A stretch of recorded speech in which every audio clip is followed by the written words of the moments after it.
Hello everybody, welcome to the MCN for Monday. Let's just get right into what has been happening, which, to be honest, hasn't been a lot, but there are some fun things, some interesting things, and some kooky things going on. How so? Well, we've got things like this, the MCOC Bold tier list.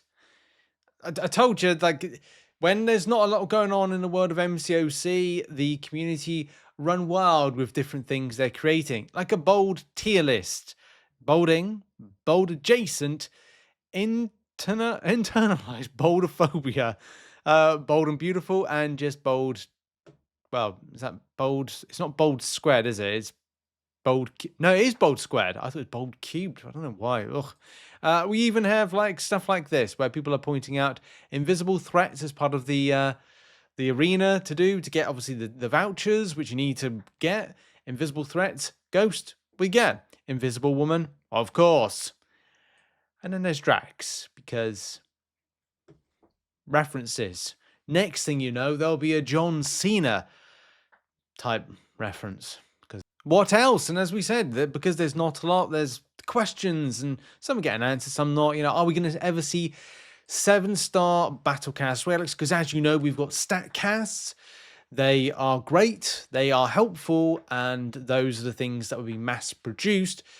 But would we see 6-star versions be ramped up to a 7-star version, which of course do require some extra, they have to have like an extra rune socket, I think it is, whatever it's called. They'll have to add another one of those, maybe a different type of interaction based thing as a result of having up to a 7-star or some uniqueness. But the answer is no. Like, that's why Kabam brought in StatCast, in order to make them better, more repeatable, not repeatable. Well, yeah, repeatable, because it's like they can make them quicker. So that's why they're doing it. And yeah, Karate Mike says no plans for 7. So it just answers our own questions. But yeah, if you were ever looking for 7-star versions, they ain't coming. So enjoy those StatCasts while you still can. Now on to Alliance Wars. Alliance Wars seems to be something that's either going really well, not so well, and of course at the moment isn't in a great place with a few things when it comes to compensation. At the point of recording this video, there's still maybe like a further clarification on people's compensation, because some people have said that the compensation that they got is not correct.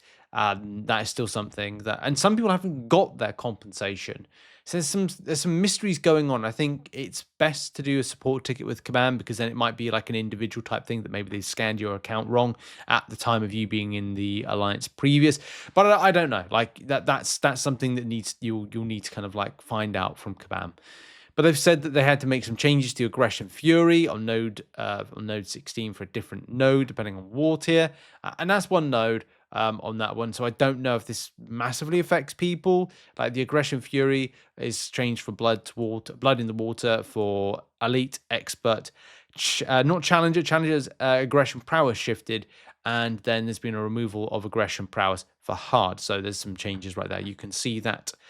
So that's good for node 16 for those that war on 16, but it's nothing super substantial. And still, we're looking to see if like Kabam have resolved a lot of the Alliance Wars compensation-based issues.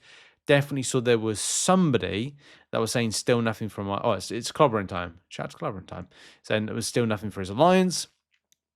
So I don't know if compensation has been correctly divvied out to people. And someone's asking for an unban. I mean, they'll probably ban you for a reason. You ain't getting back in. Sorry.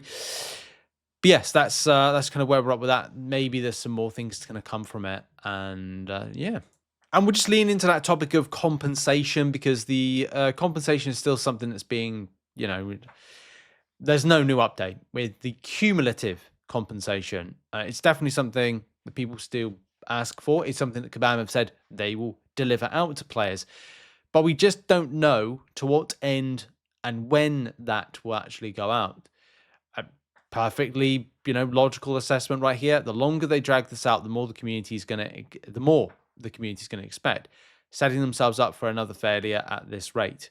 And that's the problem, isn't it? It's like, well, what can Kabam give out to the players that is going to be good? And obviously, the longer it is, like, are they just having onward discussions?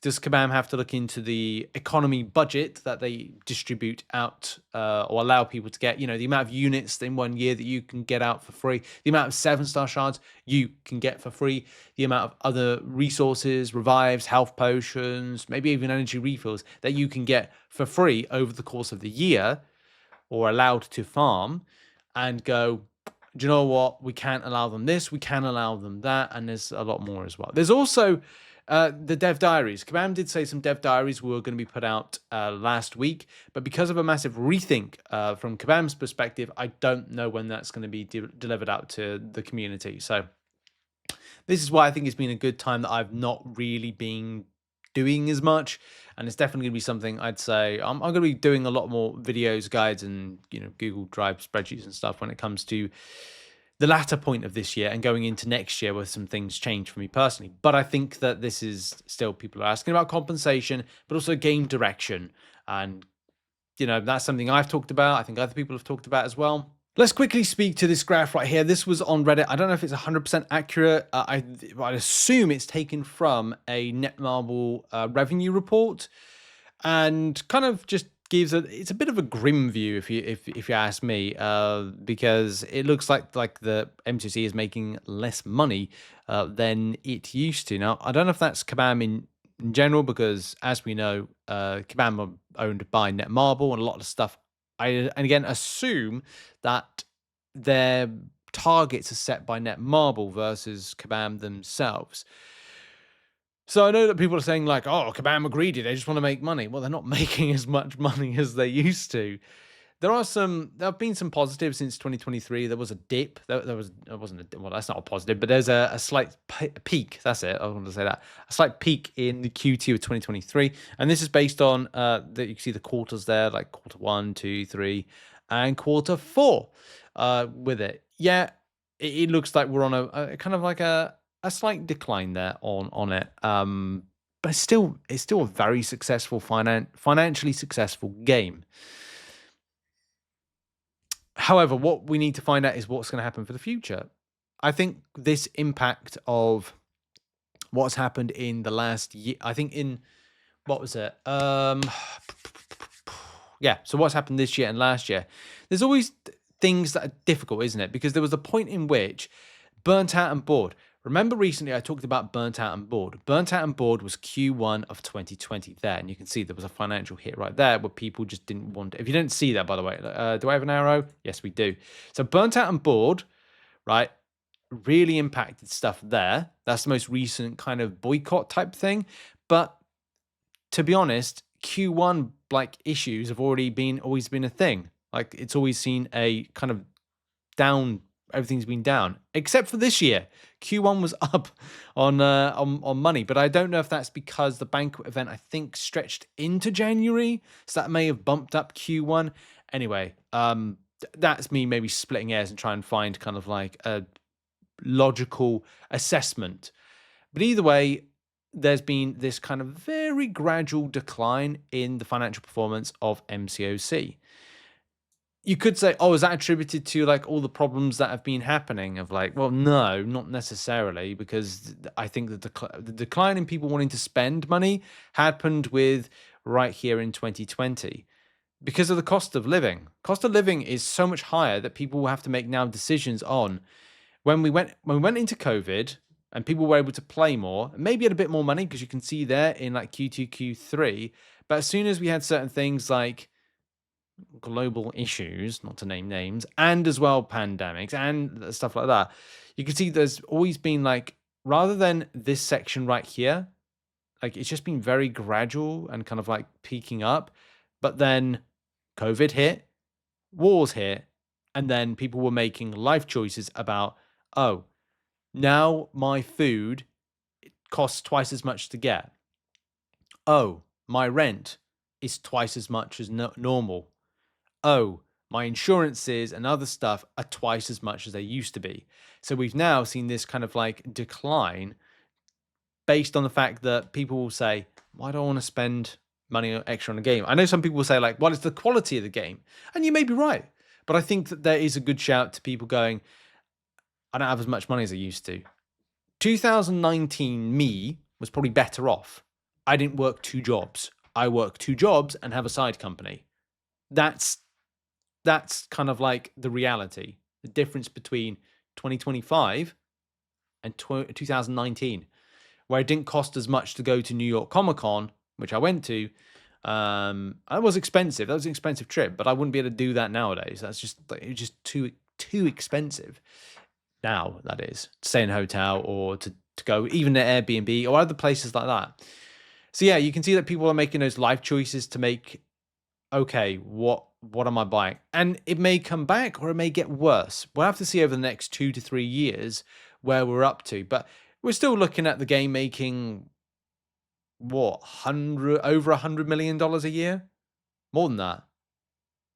Yeah, something like that. Way over $100 million a year. And a final bit of coverage today is going to be this. This is a bit of a debatable, and take it with a pinch of salt. There is some interesting potential things that were alluded to in the Idol video. So if you saw the recent Imperioso, is it? Idol video, you'll have known that Man Thing was briefly seen, and this is a still that's taken from it. It was interesting in the lore corner in the Discord, which should kind of like be around.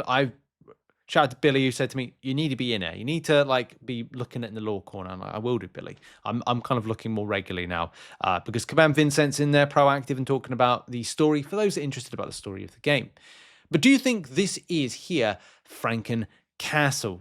Now, I have my doubts about this, especially because there's some things within this I'm like, I'm not sure if this could be FrankenCastle or not. And I think we've even joked in the past about FrankenCastle being a potential Marvel Contest of Champions champion. Because I look at the image that's presented and I'm kind of looking to see, is this like Apocalypse, but from a different kind of angling?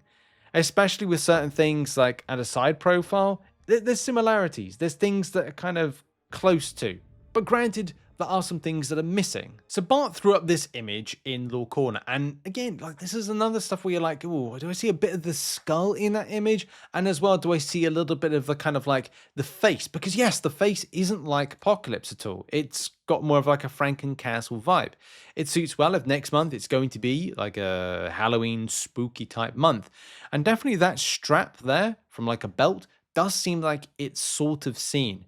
If there was a tube that was coming out towards more of the lower arm area, then you might be like, this might have legs, which you can see in this. And Command will go their own direction because it won't be exactly the same as what it looks like in the comic books, which you've just seen kind of like an excerpt from it. But, you know, this could be possible, possibly. And could that be a skull? Maybe. Do you think that this is FrankenCastle being confirmed as a champion for the month of October? And will I be making a video probably later on, Kabam kind of basically revealing it? Well, then that might be it. They might be saying, we've got a live stream at the end of this week. Look out for FrankenCastle coming in. Whatever the future really holds. And that's going to be it for the show for today. I'm not going to go into it. We're done. We're done. I'll see you later. Bye.